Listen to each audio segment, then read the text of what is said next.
So I'm here with my favorite yoga teacher, Liz Zelia, so that we can walk through a couple easy postures to balance the pelvic floor muscles. So these are things that you can do as a sequence and things that you can do in order to make sure that everything stays where it should when you are looking at your fertility or after having a baby. So Thank you so much. Thanks for having me. We're going to start on hands and knees in tabletop pose.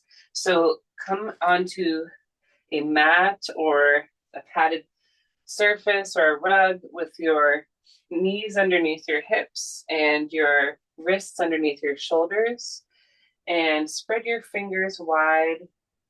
Make sure you're in a comfortable position with the hands. You may want to rotate them slightly in or out. And then we're going to link the breath to the body with cat and cow pose.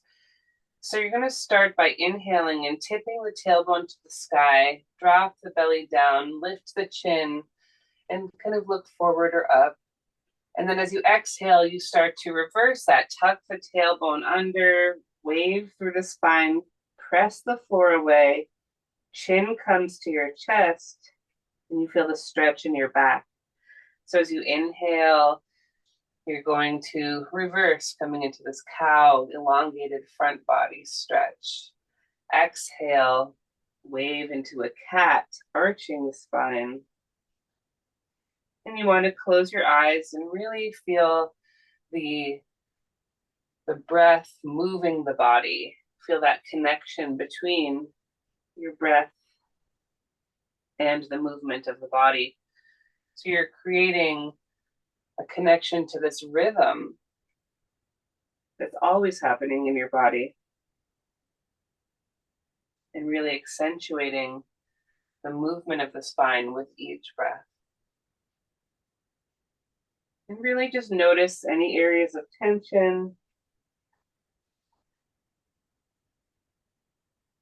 any tightness. You may want to take an extra breath to really stretch into that. You're moving at your own pace as well.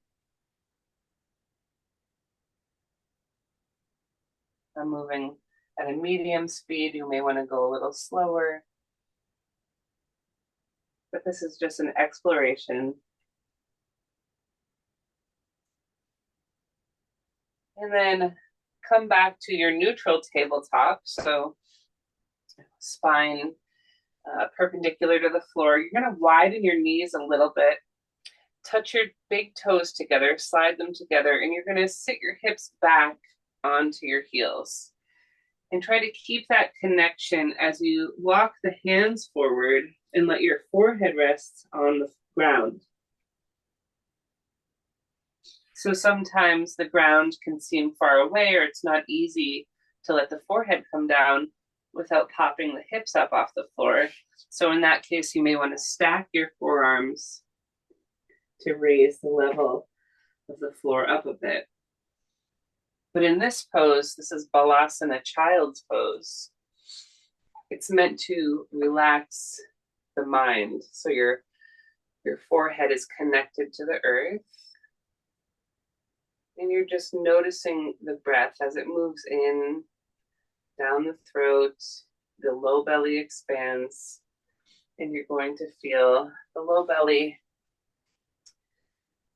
expand against the thighs. You can just notice what's happening in the pelvic floor as well as you're breathing.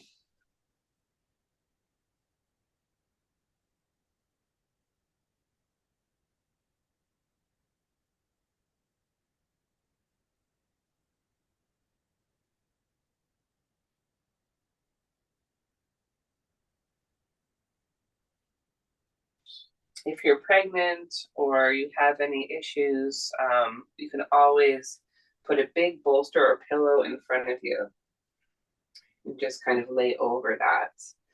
If you have any knee issues, you can put a pillow kind of behind your knees or underneath your knees, like a folded up blanket. And if I was with you, or you're in a yoga class, or you have someone at home, Maybe ask them to gently put their hands on your low back and press down. Or if you have like a sandbag, lay that over your low back. A heated one would be very luxurious as well. Just that extra weight to help release that whole area.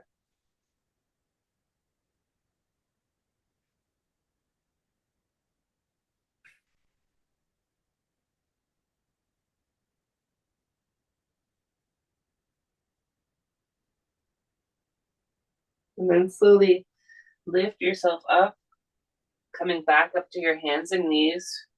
Resituate yourself, knees under the hips, wrists under the shoulders. And we'll come back into the cat-cow. So inhale, looking forward, drop the belly, lift the chin.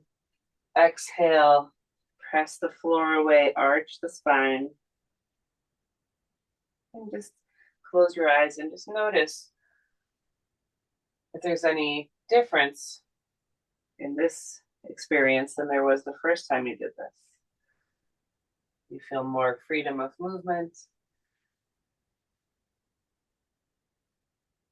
And you can also circle the rib cage around if you want to really reach into all the areas of the spine.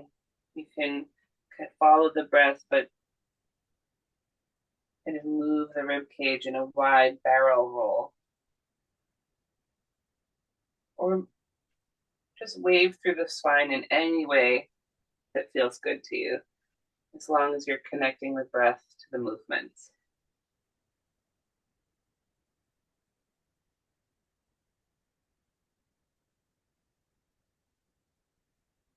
And then coming back to neutral, going to come around and lay on the back.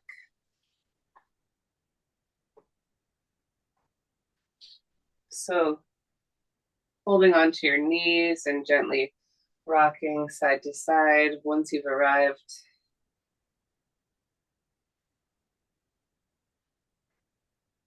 And I like to circle the knees around, just getting your back kind of used to the floor.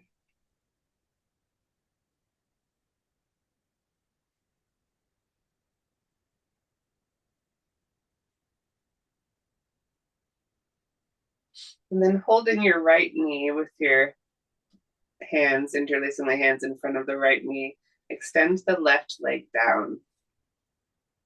And take a moment just to squeeze the knee up towards the armpit and shoulder. Breathe against the thigh with your low belly. And then we'll take that right knee and cross it over the body using your left hand.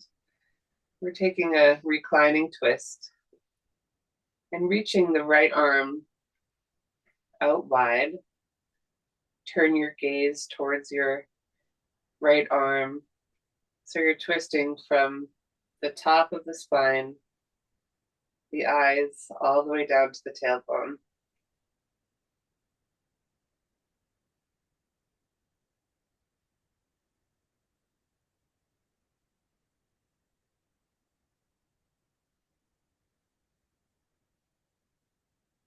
And then gently come back up,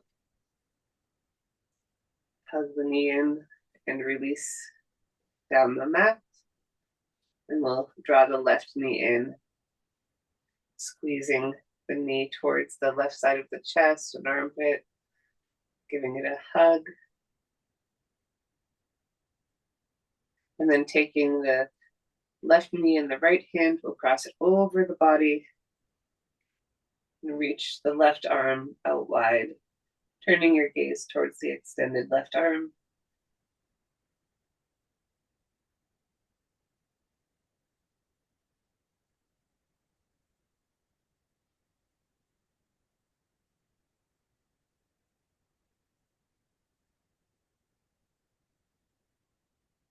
With each breath, just trying to relax into this, maybe letting go of a little bit more tension, maybe in the jaw.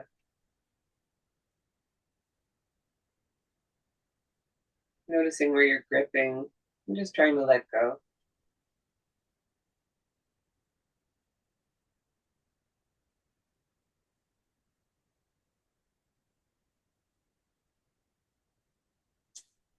And gently come back.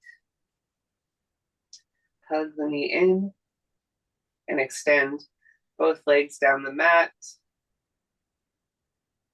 Take a breath. And then we're going to step the feet up onto the mat, widening the feet a little wider than the hips, arms out wide. And just let the knees drop side to side. So gently windshield vipering the knees.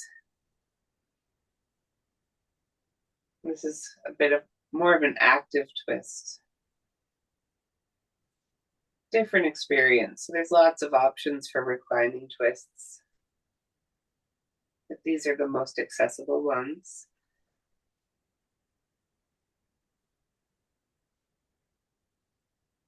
Then we're going to bring the feet together, knees together, and with the soles of the feet touching, you're going to open the knees for Supta Baddha Konasana. Letting the knees just relax open. If you'd like to, you could bring your hands onto your belly, or one hand on the belly, one hand on the heart.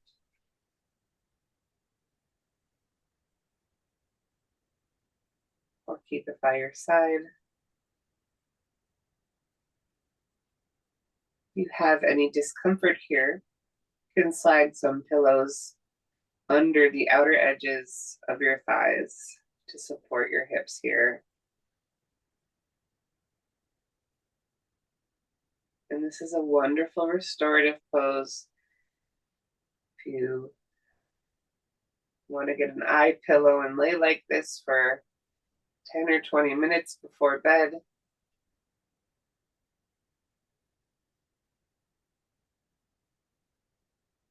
a great posture if you support yourself under the thighs just to hang out in. So you're going to take your hands and press the legs back together and bring your knees up towards your chest. Gently rock a bit side to side.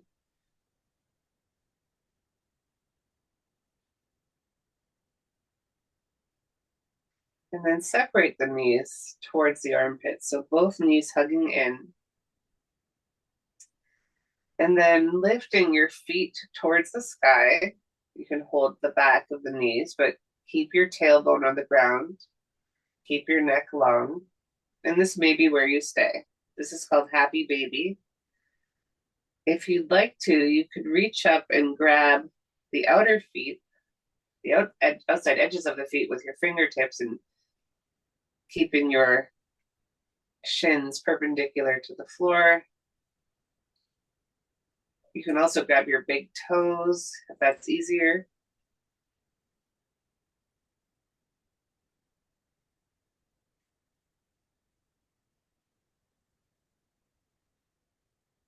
And you want to focus on elongating your neck, dropping the shoulders down, keeping the back flat on the earth.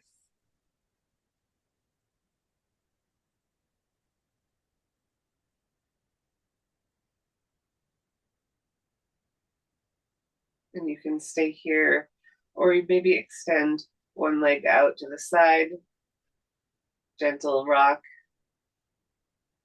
Bring it in and extend the other leg out to the side. So this is more movement oriented. And it's up to you. You can stay still or gentle rock side to side, picturing that happy baby, playful energy.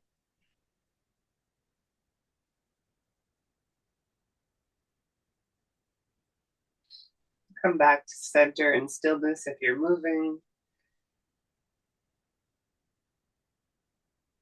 Breathing the spine against the earth. And then release the toes. Hold on to the backs of the knees and gently guide your legs back down. Bring your knees together and your feet come wide. And turn your palms up towards the sky and just rest Taking a breath, letting it all settle in.